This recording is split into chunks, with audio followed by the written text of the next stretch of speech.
हियो एक normal high school का लड़का है जो अपने घर पर अकेला रहता है क्योंकि उसके मॉम डैड उसे छोड़कर कहीं चले जाते हैं। पर एक दिन उसके घर एक खूबसूरत लड़की आती है जो बताती है कि पहले वो एक असैसिन थी पर अब उसे एक मेड की नौकरी चाहिए, क्योंकि पहले वो एक असैसिन थी तो उस लड़की से घर का कोई काम तो ठीक से होता नहीं। ऐसे में हियो उसके साथ कैसे रहेगा, चलिए जानते हैं। एक सुबह जब हियो गहरी नींद में सो रहा था तभी किसी ने उसके घर की डोरबेल बजाई। हियो नींद में उठकर दरवाजे की तरफ गया और कैमरे में देखता है तो एक बहुत ही खूबसूरत लड़की बाहर खड़ी थी। लड़की बताती है कि वो मेड की नौकरी ढूंढने आई है। हियो को समझ ही नहीं आता क्या करे। वो घबराते हुए उसे अंदर बुला लेता है और पूछता है कि क्या उसे कोई एक्सपीरियंस है। लड़की एकदम सीधा बोल देती है कि वो पहले असैसिन थी और अपने मास्टर से गद्दारी करने वालों को खत्म करती थी। ये सुनकर हियो की हालत खराब हो जाती है। लड़की आगे बताती है कि उसके मास्टर ने ही उसे हियो के यहाँ भेजा है उसकी सेवा करने। हियो उसे बोलता है कि प्लीज मजाक कर रही हो तो बता दो, लेकिन लड़की बिल्कुल सीरियस थी। हियो डर कर पूछता है कि आखिर उसका उस मास्टर से क्या लेना देना। असैसिन मेड बताती है कि हियो की ग्रैंड माँ उसके मास्टर के सन के थर्ड कजन के ड्राइवर को जानती थी। हियो के होश उड़ जाते हैं, मतलब हम तो एक तरह से बिल्कुल अजनबी हैं। लेकिन तभी उसे याद आता है कि उसने उसकी बात बीच में काट दी थी, कहीं वो गुस्सा ना हो जाए, इसलिए वो जल्दी से टॉपिक बदल देता है और पूछता है कि वो किस तरह की असैसिनेशन में एक्सपर्ट है। लड़की बोलती है कि एक डेमो दिखा देती हूँ। वो उसे बैकयार्ड में ले जाती है और एक ही पल में चाकू ऐसे फेंकती है कि पेड़ पर बिल्कुल सीधी लाइन बन जाती है। हियो डर के मारे ऑलमोस्ट अपनी पैंट गीली कर देता है। वो हकलाते ले कहता है कि उसके पास ऐसा कोई नहीं जिसको वो मरवाना चाहता हो और ना ही वो उसके मास्टर को जानता है, इसलिए वो वापस चली जाए। लड़की थोड़ी उदास हो जाती है लेकिन कहती है ठीक है, आपको परेशानी दी, माफ कीजिए। वो निकल जाती है और हियो राहत की सांस लेता है। लेकिन तभी उसे पता चलता है कि लड़की एक छोटी सी बैल भूल गई है। हियो उसे लौटाने के लिए भागता हुआ बाहर जाता है। जैसे ही वो क्रॉस रोड्स पर पहुंचता है एक ट्रक उसके ऊपर चढ़ने ही वाला था। हियो समझ जाता है कि आज तो वो गया काम से, पर तभी असैसिन मेड बिजली की तरह कूदकर उसे धक्का देकर बचा लेती है। वो खुद भी थोड़ा शर्मा जाती है और कहती है कि उसने कभी ऐसे किसी को बचाया नहीं, इसलिए उसका दिल बहुत तेज धड़क रहा है। हियो उसकी तरफ देखता है थोड़ा हैरान और लड़की फिर आगे बढ़ जाती है। थोड़ी देर बाद हियो का दिल बदलता है और वो उसे आवाज देकर रोकता है। अगर वो चाहे तो एक बार उसको टेस्ट रन दे सकती है। वो दोनों फिर वापस हियो के घर आते हैं। लड़की उसे चाकू संभालने का लेक्चर देने लगती है पर हियो बोलता है कि उसे ये सब नहीं चाहिए, बस घर थोड़ा साफ कर दो। कमरे में पड़े कूड़े के ढेर की तरफ इशारा करता है। असैसिन पूछती है इनमें कितने बैग्स में बॉडीज हैं। हियो घबरा जाता है, अरे नहीं नहीं, मेरा इससे कोई लेना देना नहीं, मुझे बस एक नॉर्मल हाउसकीपर चाहिए। वो उसका दिल रखने के लिए उसे नौकरी देना चाहता है। लड़की पूछती है कि अगर मैं अच्छा काम करूं तो क्या आप मुझे रख लोगे। हियो हाँ कर देता है। लड़की साफ सफाई शुरू करती है लेकिन 2 सेकंड में मॉप तोड़ देती है, पानी गिरा देती है और बकेट उसके सिर पर जा गिरती है। वो घबरा कर माफी मांगती है और फर्श साफ करने लगती है लेकिन पानी में फिसल जाती है। हियो पकड़ने जाता है लेकिन लड़की असैसिन वाली एजिलिटी से एकदम परफेक्ट लैंडिंग कर लेती है। बस लैंडिंग के बाद बकेट फिर से उसके सिर पर गिर जाती है। हियो पूछता है कि तुम इतनी क्लमजी हमेशा रहती हो क्या। लड़की उदास होकर बोलती है कि मुझे तो बस मारना आता है, बाकी कुछ नहीं। हियो बकेट उतार कर उसे टॉवल देता है और बोलता है सीख लोगी, कोई भी सीख सकता है। वो दोनों मिलकर घर साफ करते हैं और कुछ ही देर में घर चमकने लगता है। हियो को भूख लगती है लेकिन मेड को खाना बनाना भी नहीं आता तो हियो उसे सिखाने लगता है। लड़की सब्जियां काटने लगती है और अपनी किलर नाइफ स्किल से चंद सेकंड में पूरा कैबेज कतर देती है। फिर हियो पोर्क कटलेट्स निकालता है। लड़की कहती है कि वो तो खाने का टेस्ट भी ठीक से नहीं जानती क्योंकि उसे कभी खाने से मतलब ही नहीं था। लड़की बोलती है कि उसके लिए खाना तो बस पेट भरने की चीज है, टेस्ट से उसे कोई मतलब नहीं। ये सुनकर हियो को बुरा लगता है। वो उसे लोकल दुकान के पोर्क कटलेट्स की खूब तारीफ करके बताता है लेकिन मेड का रिएक्शन फिर भी एकदम फीका। हियो हिम्मत नहीं हारता और सोचता है कि टेस्ट करेगी ना तो जरूर बदलेगा रिएक्शन। अचानक उसे याद आता है कि उसने अब तक उसका नाम ही नहीं पूछा। मेड बोलती है कि उसका कोई नाम नहीं और अब क्योंकि हियो उसका मालिक है वो चाहे तो उसे कोई भी नाम दे सकता है। हियो काफी देर सोचता है लेकिन कुछ सूझ नहीं रहा। आखिर में कहता है ठीक है,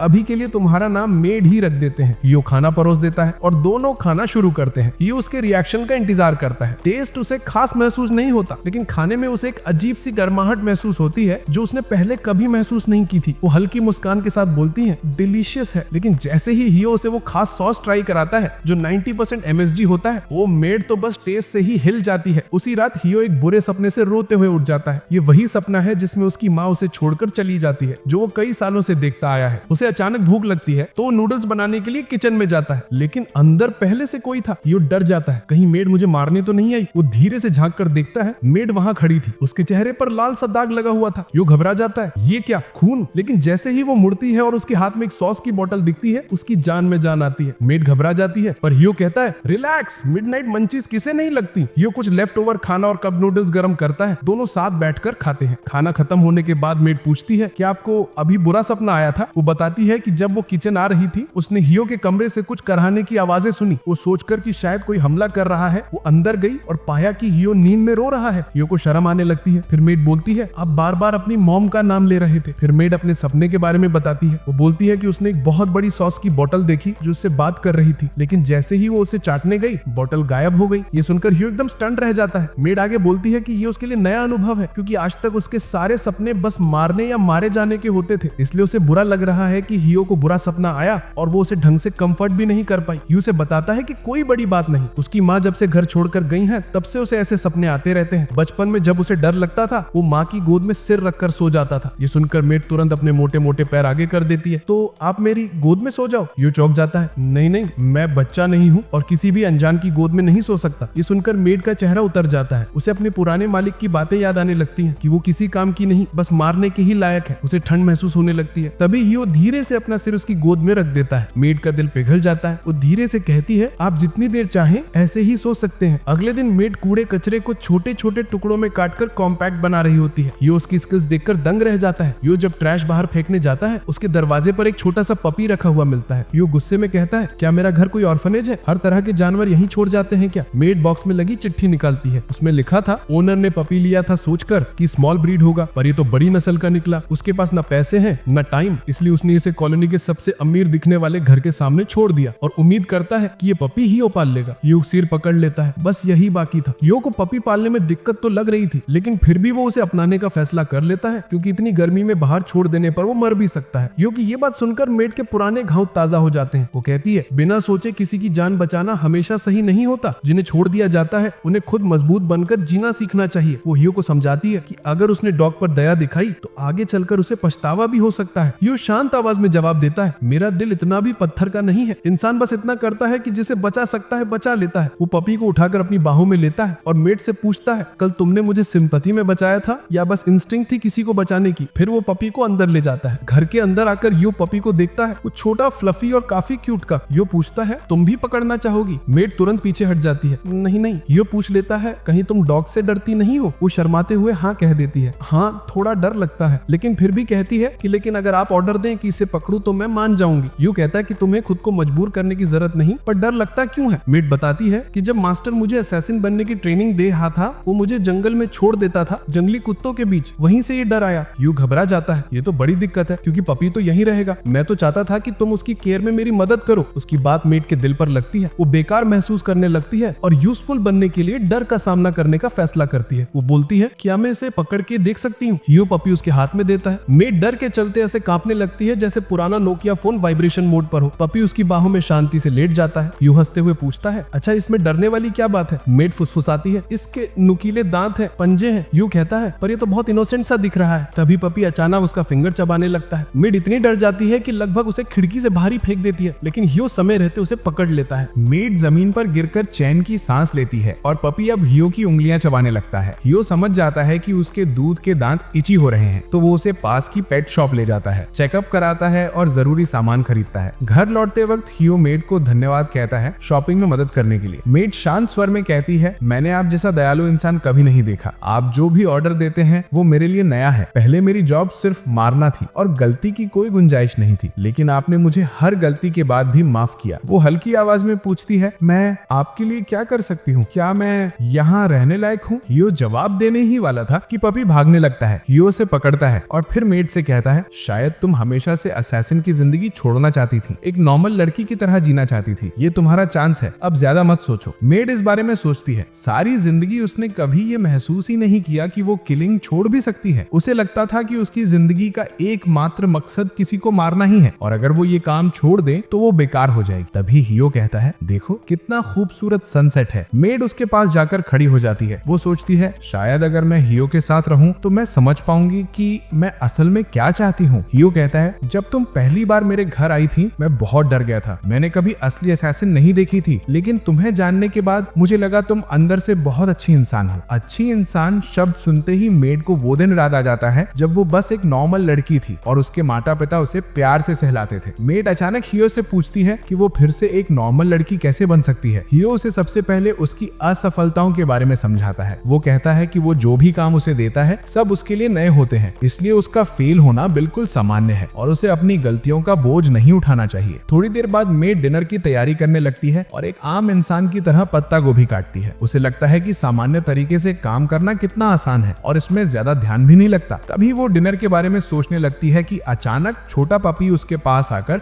उसकी टांग से रगड़ने लगता है। वो घबरा जाती है और उसे लगता है कि पपी उस पर पीछे से हमला कर रहा है, इसलिए वो घबराहट में चाकू उसकी तरफ कर देती है। लेकिन जैसे ही वो पपी को कांपते और गिरते हुए देखती है, उसे समझ आता है कि वो बस भूखा था। वो पपी को खाना देती है और डर को दूर करने के लिए उसे छूने की कोशिश भी करती है, लेकिन तभी हियो कमरे में आ जाता है और मीट चौंक जाती है। हियो को अच्छा लगता है कि उसने पपी को खिलाया और वो उसका शुक्रिया करता है। फिर वो उसके मुलायम बालों को सहलाता है और उसका नाम मचाई रख देता है, जो मेड को पसंद आता है। इसके बाद हियो बिना किसी खास वजह से इमोशन दिखाता है और मेड को बताता है कि वो अपने काम में पहले से काफी बेहतर हो गई है। मेड को ये तारीफ दिल से छू जाती है और वो कहती है कि अगर हियो बिजी हो तो वो मचाई का ख्याल रख सकती है। हियो उसके डर को लेकर थोड़ा चिंतित होता है, लेकिन मेड कहती है कि अगर उसे नॉर्मल बनना है तो उसे अपने डर पर जीत पानी ही होगी। हियो उसकी हिम्मत देखकर इंप्रेस हो जाता है और उसे मचाई को गोद में उठाने और सहलाने में मदद करता है। जैसे ही मेड उसके पेट पर हाथ फेरती है, उसे एहसास होता है कि उसका डर बेकार था, पपी तो बेहद अच्छा है। डिनर के समय मेड को फिर से सॉस से प्यार हो जाता है। वो झट से अपनी प्लेट खत्म कर देती है और जब हियो उससे पूछता है कि क्या उसे दूसरी सर्विंग चाहिए, तो मेड कहती है कि वो मास्टर को परेशान नहीं करना चाहती, लेकिन उसका शरीर खुद प्लेट आगे बढ़ा देता है। हियो उसे समझाता है कि वो हमेशा इतना हिचकिचाया न करे और जो चाहिए बेझिझक बोल दे। ये सुनकर मेड तुरंत कहती है कि वो चाहे तो उसका नाम रख दे। हियो उससे कुछ सामान्य सवाल पूछता है, जैसे उसका जन्मदिन। मेड कहती है कि उसने बस इतना सुना है कि उसके जन्मदिन पर बहुत तेज बर्फबारी हुई थी, तो हियो उसे यूकी नाम देता है, जिसका मतलब होता है बर्फ। लेकिन ये नाम उसे पुराने ट्रॉमा की याद दिलाता है। उसके पिछले मास्टर ने भी उसे यूकी कहा था क्योंकि वो ठंडी थी। वो इस नाम से नफरत करती थी, मगर जब हियो उसे बताता है कि उसे बर्फ और सर्दी कितनी पसंद है, तो यूकी ये नाम खुशी से स्वीकार कर लेती है। वो मुस्कुराते हुए उसका धन्यवाद करती है और बार बार अपना नाम दोहराने लगती है, बिल्कुल एक पोकेमॉन की तरह। अगले दिन जब यूकी मचाई के साथ खेल रही थी, हियो उसके पास एक पियर्सिंग गन लेकर आता है। वो अपने दोस्तों के सामने कूल दिखने के लिए कान में छेद करवाना चाहता है और कहता है कि उसे खुद इतना कॉन्फिडेंस नहीं है कि वो ये खुद कर सके, इसलिए यूकी से करने को कहता है। यूकी मान जाती है, लेकिन जैसे ही वो हियो के कान में छेद करने वाली होती है, वो पीछे हट जाती है। वो डर से कांपने लगती है और पूछती है कहीं ये उसकी कोई सजा तो नहीं। वो कहती है कि वो हियो के शरीर को चोट पहुंचाने से डरती है। हियो पूछता है क्या वो पहले लोगों को इससे भी बड़े लेवल पर नहीं चोट पहुंचाती थी। तभी डोरबेल बजती है और यूकी दरवाजा खोलने जाती है। बाहर हियो की छोटी बहन रिक्कू खड़ी होती है। हियो ने उसे मैसेज करके बताया था कि उसने एक डॉग लिया है और वो इसे देखने के लिए बेकरार थी। दरवाजा खुलते ही वो घर में एक लड़की देखकर शॉक हो जाती है। अंदर आते ही रिक्कू घर की सफाई देखकर हैरान हो जाती है, लेकिन उससे भी ज्यादा वो ये मान नहीं पाती कि उसके भाई ने इतनी खूबसूरत मेड रख ली है। वो हियो के गाल खींचते हुए पूछती है कि उसने पहले क्यों नहीं बताया। हियो बताता है कि अगर वो माँ को बताता तो वो चिंता करती। उसने सिर्फ पापा को फोन करके पूछा था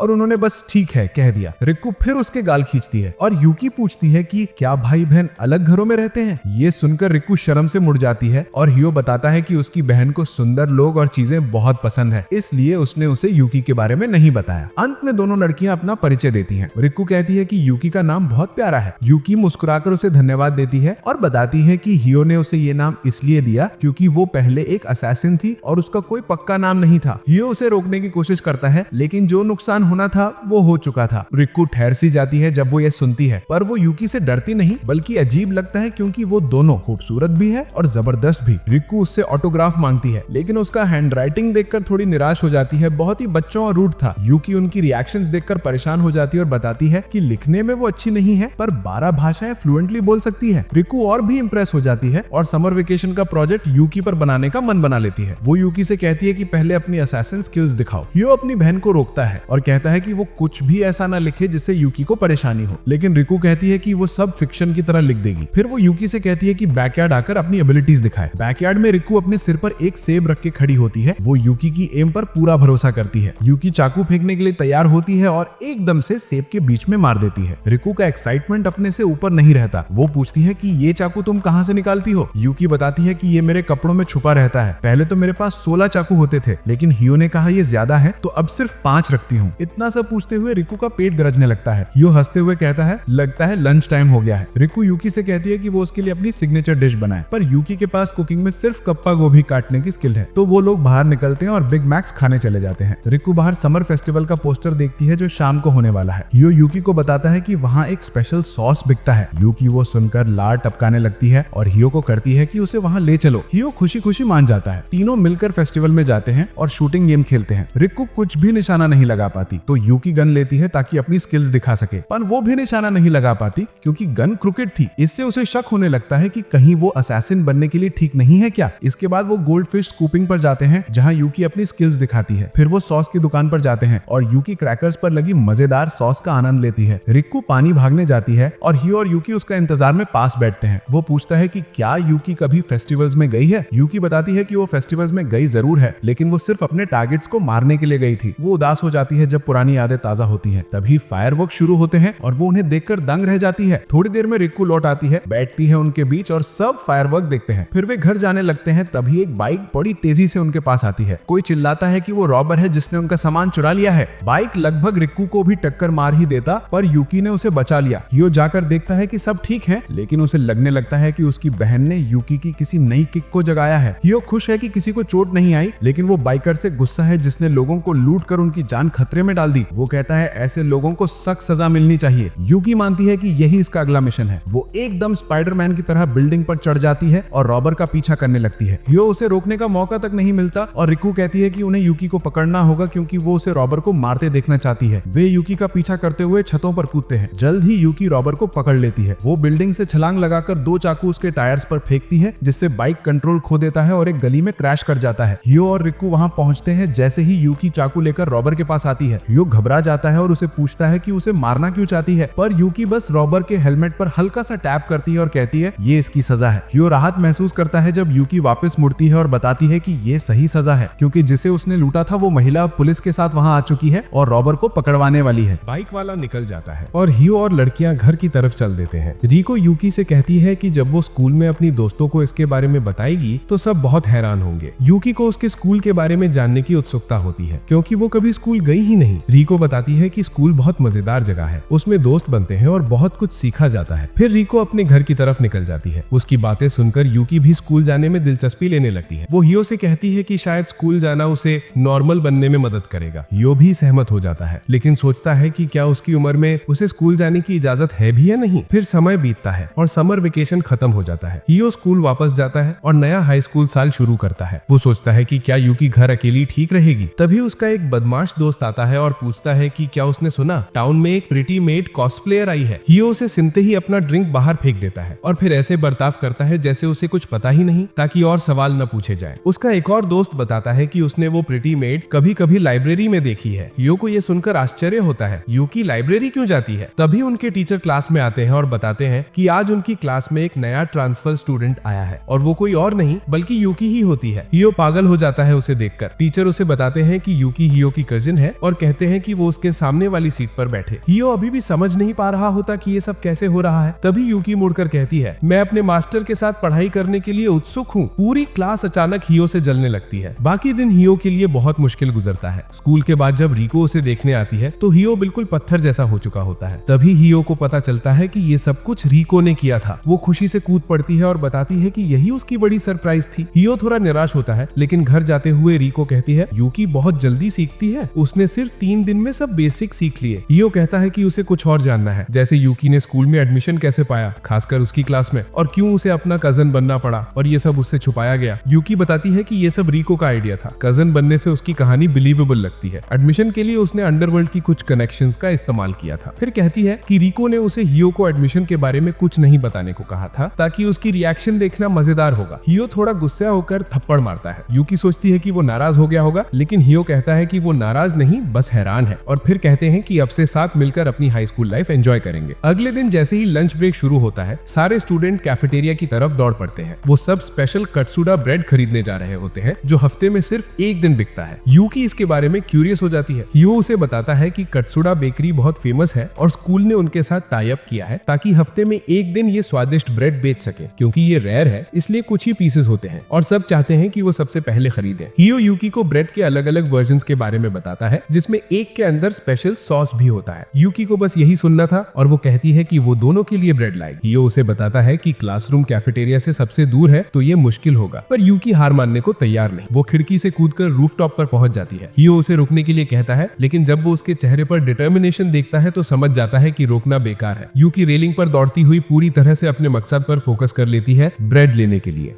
यूकी रेलिंग पर दौड़ते हुए पूरे फोकस के साथ कत्सुडा स्टोर तक पहुंचने की कोशिश कर रही होती है। उसे देखकर हेयो को अपनी बहन याद आती है। जब भी उसे डिजर्ट्स खाने होते थे तो कोई उसे रोक नहीं सकता था। हेयो मन में सोचता है कि लड़कियां जब खाने की चीज के पीछे लग जाती हैं, उन्हें कोई नहीं रोक पाता। तभी हेयो देखता है कि हार्डकोर कत्सुडा ब्रेड फैंस का एक बड़ा ग्रुप स्टोर की तरफ भाग रहा है। उसे डर लगता है कि अगर यूकी उनके सामने लैंड कर गई तो हालात बिगड़ सकते हैं, लेकिन यूकी शॉर्टकट लेती है, एक बिल्डिंग से दूसरी बिल्डिंग पर छलांग मारती है, रेलिंग पर बिल्कुल बैलेंस होकर लैंड करती है और फिर नीचे ग्राउंड पर उतर कर स्टोर की ठीक सामने पहुंच जाती है। अंदर जाकर वो अपने लिए स्टफ ब्रेड और हेयो के लिए सैंडविच ऑर्डर करती है। वापस लौटते हुए यूकी का चेहरा उतर चुका था। वो कांपते हुए हेयो को बताती है कि दुकान वाली ने कहा कि एक इंसान सिर्फ एक ही ब्रेड खरीद सकता है। यूकी माफी मांगती है क्योंकि उसने अपने लिए स्टफ ब्रेड ले लिया है और हेयो के लिए कैफेटेरिया से रेगुलर स्टफ ब्रेड लाई है। हेयो कहता है कि वो रेगुलर ब्रेड खा लेगा। यूकी बार बार कहती है कि वो कत्सुडा ब्रेड उसे देना चाहती है, लेकिन हेयो मना कर देता है और कहता है कि वो पहले खा चुका है और ये गलत होगा कि वो खाए, जबकि जीत यूकी ने हासिल की है। यूकी खुश होकर स्टफ ब्रेड खाने लगती है और हेयो उसे देखकर खुश होता है। अचानक यूकी ब्रेड का एक टुकड़ा तोड़कर उसे खिलाने की कोशिश करती है और हेयो शर्म से लाल हो जाता है क्योंकि यूकी वो टुकड़ा सीधा उसके गले तक ठूंस देती है। रात को रिको यूकी के साथ हेयो के घर रहने आती है। रिको हेयो से कहती है कि उसे हमेशा से एक बड़ी बहन चाहिए थी और एक समय तो उसने हेयो को लड़की जैसा कल्पना तक कर लिया था। हेयो उसे अपनी इमेजिनेशन कंट्रोल करने को कहता है। फिर रिको कहती है कि उसने यूकी को अपनी बड़ी बहन बनाने का एक बेहतर तरीका सोच लिया है। हेयो को यूकी से शादी कर लेनी चाहिए ताकि यूकी उनके परिवार में आ जाए। यही सबके लिए परफेक्ट एंडिंग होगी। ये सुनते ही हेयो बुरी तरह घबरा जाता है। रिको कहती है कि यूकी साफ साफ हेयो को पसंद करती है और वो कभी भी उससे कन्फेस कर सकती है। रिको ये भी कहती है कि उनकी मॉम को तो शायद शादी से कोई दिक्कत नहीं होगी, लेकिन डैड के बारे में पक्का नहीं है। तभी यूकी अंदर आती है और पूछती है कि कौन शादी करने वाला है। हेयो तो बिल्कुल पैनिक में आ जाता है, लेकिन रिको बिना हिचके यूकी से कह देती है कि उसे बहुत अच्छा लगेगा अगर यूकी हेयो से शादी कर ले। रिको पूछती है कि क्या यूकी हेयो को पसंद है। यूकी सीधा कहती है कि हाँ, वो उसे बहुत एडमायर करती है। हेयो का दिमाग घूमने लगता है। रिको माहौल बदलने के लिए कहती है कि उसे फ्रूट्स खाने हैं। तीनों बाहर ताजी हवा में फ्रूट्स खाने जाते हैं। बाहर बैठते ही रिको फिर से यूकी और हेयो की जोड़ी दमाने लगती है। वो यूकी से कहती है कि जब हेयो 18 साल का हो जाएगा तुम मुझसे लीगल शादी कर सकती हो क्योंकि तुम उससे बड़ी हो। यूकी घबरा जाती है क्योंकि उसे शादी का मतलब ठीक से पता ही नहीं है। रिको कहती है कि ये कोई बड़ी बात नहीं है, वो संभाल लेगी। हेयो रिको को चुप कराने की कोशिश करता है, लेकिन रिको पूछती है कि क्या उसे खुशी नहीं होगी अगर उसे उसके जैसी सुंदर और भरोसेमंद लड़की मिल जाए। हेयो शर्मा जाता है क्योंकि वो उसे झूठा नहीं बोल सकता। रिको कहती है कि देख लिया, उसका पॉइंट सही था। अगले दिन स्कूल में हेयो नींद से टूट रहा होता है क्योंकि रात भर रिको ने उन्हें सोने नहीं दिया। क्लास में टीचर उसे सोते हुए पकड़ लेते हैं और उसके सर पर चौक फेंक कर मारते हैं, लेकिन यूकी अपनी स्किल से हवा में ही चौक को 2 हिस्सों में काट देती है। पर उसका प्लान उल्टा पड़ जाता है। दोनों आधा चौक सीधे हेयो की आंखों में जा लगते हैं। यूकी घबरा जाती है क्योंकि उसे लगा था कि ये फिल्मों की तरह उसके सर से चूक जाएगा। पूरी क्लास और टीचर शॉक में रह जाते हैं कि चौक 2 टुकड़ों में कैसे बट गया। अब हेयो अपनी आंखें चेक कराने इन्फर्मरी जाता है और वहां पहुंचकर उसे एक बहुत खूबसूरत नई नर्स दिखती है। निड अपना नाम बताकर हेयो की आंखें चेक करने लगती है और वहीं पूछती है कि उसका यूकी से क्या रिश्ता है। हेयो हकलाते हुए कहता है कि वो उसकी कजिन है। निड हंसते हुए बोलती है कि दोनों एक दूसरे से बिल्कुल भी नहीं मिलते। वो कहती है कि हेयो बिल्कुल उसके टाइप का है और हेयो समझ ही नहीं पाता कि कैसे रिएक्ट करे। जैसे ही उसकी आंखों की जांच पूरी होती है, निड अचानक दरवाजे पर जाती है, उसे लॉक करती है और हेयो को पकड़कर बेड पर फेंक देती है। वो कहती है कि अब वो उसके बाकी शरीर की भी जांच करेगी, देखने के लिए कि कहीं उसे और मेडिकल हेल्प की जरूरत तो नहीं है। हेयो पूरा शर्म से भर जाता है क्योंकि निड उसके ऊपर चढ़ जाती है और बोलती है कि वो उसे उसकी बेस्ट फर्स्ट टाइम देगी। हेयो घबरा कर बोलता है कि सबसे बेकार सवालों वाले कॉन वीडियोस में भी इससे ज्यादा इमोशनल डेवलपमेंट होता है, लेकिन नर्स को इन सबसे कोई फर्क नहीं पड़ता और वो उसे ऑलमोस्ट किस ही करने वाली थी कि तभी दरवाजे का लॉक टूट जाता है। यूकी अंदर आ जाती है। क्लास खत्म होती है। वो हेयो को ढूंढने निकल पड़ी थी। यूकी उसे एक और लड़की के नीचे दबा हुआ देखकर शॉक में पड़ जाती है। हेयो राहत की सांस लेता है और तुरंत उसके पीछे छिप जाता है। यूकी निड से पूछती है कि वो क्या कर रही थी। निड आराम से बोलती है कि ये बस एक प्रैंक था। उसे क्यूट इनोसेंट लड़कों के साथ ऐसे मजाक करने में मजा आता है। हेयो को इस पे बिल्कुल यकीन नहीं होता क्योंकि आज तो उसकी इज्जत लुट ही जाती, पर निड उसकी टेंशन को हवा में उड़ा देती है। वो कहती है कि आकर कुछ आई ड्रॉप्स ले लो, पर हेयो उसके पास जाने में हिचकिचाता है। निड उसे चिढ़ाती रहती है। तभी यूकी अचानक हेयो को अपनी तरफ खींच लेती है। वो नर्स को सख्ती से कहती है कि हेयो से दूर रहो। हेयो शर्मा जाता है क्योंकि उसे एहसास होता है कि यूकी जेलसी में ये कर रही है। यूकी उसे नर्सेज ऑफिस से बाहर ले जाती है। पीछे से निड कहती है कि अगर बाद में कोई दिक्कत हो तो दोनों वापस आ जाना। यूकी हेयो का हाथ तब तक नहीं छोड़ती जब तक वो एक शांत जगह पर नहीं पहुंच जाती। फिर वो हाथ छोड़कर माफी मांगती है। इसके बाद वो कहती है कि उसे उससे एक जरूरी बात करनी है। ह्यो का दिल तेज धड़कने लगता है। उसे लगता है यूकी अब उसे अपने दिल की बात बताने वाली है, लेकिन यूकी उसे चौंका देती है। वो कहती है कि नेड भी उसकी तरह ही एक असैसिन है और उन्हें उससे सावधान रहना चाहिए, और वो बिल्कुल सही होती है। नेड सच में एक असैसिन है जिसके बड़े सपने हैं। वो चाहती है कि हैंडसम और मस्कुलर मॉडल्स का एक हरिम बनाए और ग्रीस में लग्जरी लाइफ जिए। इसके लिए वो असैसिन बनी, बहुत लोगों को मारा और अब उसका फाइनल गोल बस थोड़ा सा दूर है। उसका फिलहाल का मिशन यूकी को खत्म करना है और ऐसा करते ही वो अपनी सपना वाली जिंदगी पालेगी। अब ह्यो घर पर सोने की कोशिश कर रहा है, लेकिन ये मुश्किल है क्योंकि यूकी अभी भी उसकी देखरेख कर रही है। वो उसे कहता है कि उसे चैन से सोने दे, पर यूकी मना कर देती है। उसे डर है कि नेड उस पर सोते समय अटैक कर देगी। वो कहती है कि उसे जागते रहना होगा ताकि वो गंदी औरत यहाँ ना आ जाए, पर ह्यो कहता है कि उसकी निगाहों के नीचे वो सो नहीं पा रहा। यूकी को एक और आइडिया आता है। वो ह्यो के पास बिस्तर पर लेट जाती है। अब ह्यो पूरा घबरा जाता है। वो खुद को ब्लैंकेट में छिपा लेता है क्योंकि वो नहीं चाहता कि जो उसके अंदर जाग रहा है वो दिख जाए। ह्यो कहता है कि उसे अपने से ज्यादा यूकी की चिंता है। उसे शक है कि नेड यूकी की जान के पीछे है। यूकी तुरंत उस पॉसिबिलिटी पर सोचना शुरू कर देती है। वो कहती है कि ह्यो फिक्र ना करे, वो नेड जैसी किसी को नींद में भी संभाल लेगी। वो सोचने लगती है कि नेड ने उसके बारे में कैसे पता किया। उसे लगता है कि उसका अतीत फिर से उसके पास लौट आया है और उसने ह्यो को भी इसमें उलझा दिया है। अचानक वो ह्यो का हाथ पकड़ लेती है और कहती है कि उसे कुछ भी हो वो उसे हर हाल में बचाएगी। ह्यो शर्माते हुए कहता है कि वो भी चाहता है कि यूकी सुरक्षित रहे, भले ही वो कुछ ना कर सके। वो ताजी हवा लेने के लिए खिड़की खोलने की सोचता है, पर यूकी कहती है कि वो खोलेगी क्योंकि स्नाइपर का खतरा हमेशा बना रहता है। जैसे ही वो खिड़की का लॉक खोलती है, यूकी अचानक अपने पसंदीदा सॉस की खुशबू सूंघती है और सोचने लगती है कि ये महक आ कहां से रही है। वो उसी में खोई हुई थी कि तभी उसे नेड की आवाज सुनाई देती है जो कहती है कि यूकी अब पहले जैसी नहीं रही। कैटवुमन जैसे कपड़े पहने वो औरत कमरे में घुस चुकी थी और ह्यो पहले ही उसके काबू में था। नेड यूकी से कहती है कि वो इस लड़के के साथ घर घर खेलने में इतनी बिजी थी कि इतनी आसान सी चाल में भी फंस गई। वो पूछती है कि क्या यूकी सच में वही मशहूर असैसिन है, ड्रैगन्स 9 की व्हाइट वुल्फ। यूकी तुरंत चाकू निकालती है, लेकिन नेड कहती है कि जरा रुक, नहीं तो वो ह्यो की आंखें फोड़ देगी। तभी यूकी से खतरनाक ऑरा निकलने लगता है और वो चाइनीज में बोलना शुरू कर देती है। वो नेड को धमकी देती है कि अगर उसने ह्यो को जरा सा भी चोट पहुंचाई तो उसे इतनी बुरी मौत देगी कि वो खुद मरने की भीख मांगेगी। नेड डर जाती है और ह्यो को नुकसान पहुंचाने से पीछे हट जाती है। वो कहती है कि उसे सिर्फ यूकी से काम है, उसे यूकी को मारने का कॉन्ट्रैक्ट मिला है, लेकिन उसे पता है कि यूकी उससे कई गुना ताकतवर है और बिना किसी हॉस्टेज के वो कुछ नहीं कर सकती। इसलिए नेड फैसला करती है कि वो ह्यो को अपने साथ ले जाएगी और यूकी को स्कूल के मैदान में रात 2 बजे आने को कहती है अगर वो उसे जिंदा दिखना चाहती है। नेड के जाने के बाद यूकी अपने टीचर की वो बातें याद करती है कि वो चाहे जितना भी छुप ले, वो हमेशा एक खूनी असैसिन ही रहेगी और उसका काम सिर्फ लोगों को मारना है। यूकी मानती है कि ये सच है और ठान लेती है कि वो फिर से खुद को साधारण बनने के धोखे में नहीं रखेगी। वो सोचती है कि नेड को मारकर सब सबूत मिटा देगी और जब ह्यो सुरक्षित हो जाएगा वो इस देश को छोड़कर वापस असैसिन वाली जिंदगी शुरू कर देगी। लेकिन तभी उसे याद आता है कि ह्यो चाहता था कि वो सुरक्षित रहे और उसे भी एहसास होता है कि वो भी वही चाहती है, ह्यो के साथ रहना। दूसरी तरफ नेड ह्यो को स्कूल लेकर आती है और उसे किसी अजीब से बॉन्डेज गियर से बांध देती है जो वो हमेशा अपने बैग में रखती है जब उसका फ्रीकी मूड हो। ह्यो काफी शांत है और नेड उससे पूछती है कि क्या उसे डर नहीं लग रहा कि वो कभी भी मर सकता है और ये सब यूकी की गलती होगी। वो पूछती है कि क्या